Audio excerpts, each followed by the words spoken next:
दलित अत्याचार आणि नाशिकच्या तळेगावात चिमुरडीसोबत घडलेली घटना याचा निषेध करण्यासाठी मनमाडमध्ये आज बंद पाळण्यात येतोय। यासाठी दलित समाजाने मोर्चा काढत गेल्या काही दिवसात घडलेल्या घटनांचा निषेध नोंदवलाय। या मोर्चामध्ये सर्व जातीच्या लोकांसोबत सर्वपक्षीय सहभागी झाले।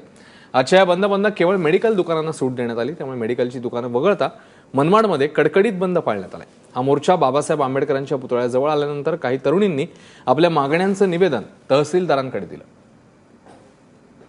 सामाजिक असमता झाल्याचा संदेश या राज्यात या जिल्ह्यात जातोय, त्याला कुठेतरी आळा बसावा म्हणून भारतीय घटनेचे शिल्पकार डॉक्टर बाबासाहेब आंबेडकर यांच्या घटनेच्या अधीन राहून लोकशाही मार्गाने आजचा सर्वपक्षीय, सर्वधर्मीय, सर्व जातीय असा निषेध शांततेच्या मार्गाने मनमाड शहरातून हा संपूर्ण महाराष्ट्राला संदेश आम्ही पाठवला। आज नाशिक येथील तळेगाव येथे झालेली घटना, देवळा ठिकाणी झालेली घटना आणि कोपडी येथे झालेली घटना, या घटनांचा निषेध नोंदवण्यासाठी आम्ही इथे आलेलो आहोत। काय मागणी आहे तुमची?